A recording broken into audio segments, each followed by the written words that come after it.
ቅድስት ድንግል ማርያም ቤዛዊት ዓለም አትባልም በሚል ስብከት ያስተላለፉት ብፁዕ አቡነ ገብርኤል ይቅርታ ጠይቀዋል ስለድርጊታቸው። ይሄንን ፕሮግራም ያስተላለፈ የቴሌቪዥን ጣቢያም የዘገባ ፍቃዱ እንደታገደ ዘግበንላችሁ እንደነበር ይታወቃል። ቤተክርስቲያኖች ያገደችው የዋሃንና ንጹሃን ቅዱሳን ምእመናንን ከልብ ይቅርታ ጠይቃለሁ።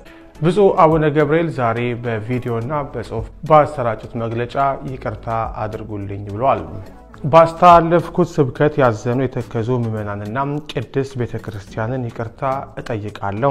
በእንተ ማርያም ብለን በስሟ እንጀራ በልተንበታል፣ ለብሰንበታል። እመቤታችንን በእናትነቷ ስለ ልጇ ስትተቀበለችው መከራ ቤዛዊት ዓለም እንላታለን ብለዋል።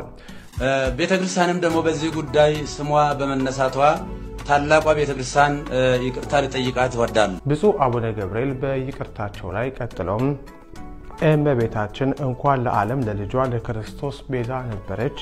የእመቤታችን ቅድስት ድንግል ማርያምን ንጽህና ቅድስና እና ክብር ሰብከናል፣ ወደፊትም ስንሰብክ እንኖራለን። ነውርና ነቀፋ የሌለባት ኃጢአት ያላገኛት እግዚአብሔር በንጽህናና በቅድስና ከዓለም አርቆ ከቀደመው የአዳም ባህር የፈጠራት አቻና ወደር የሌላት እናት እንደሆነች አምኜ የምኖር ነኝ የሚሉት ብፁዕ አቡነ ገብርኤል እንኳን ድንግል ማርያምን ለማቃለል ይቀርና ለማመስገንም አቅምን ብቃትም ያለው ሰው የለም ሲሉ ተናግረዋል። በመስቀል ላይ ተሰቅሎ በከፈለው ቤዛነት ስም ፍጡር ሊጠራ አይችልም በሚል የሰጠው ትምህርት ብዙ ምእመናንን አደናግሯል።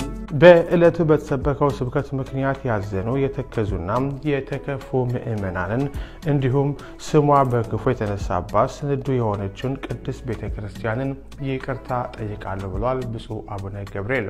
የዋሃንና ንጹሃን ቅዱሳን ምእመናንን ከልብ ይቅርታ ጠይቃለሁ። ብፁዕ አቡነ ገብርኤል ቅድስት ድንግል ማርያም ቤዛዊት ዓለም አትባልም ማለታቸውን ተከትሎ በተለያዩ ዓለማት የሚኖሩ ኢትዮጵያውያን ቁጣቸውን ሲገልጹ ነበር። በዚህ ጉዳይ ላይ እርስዎ ያሉት አስተያየት ምንድነው?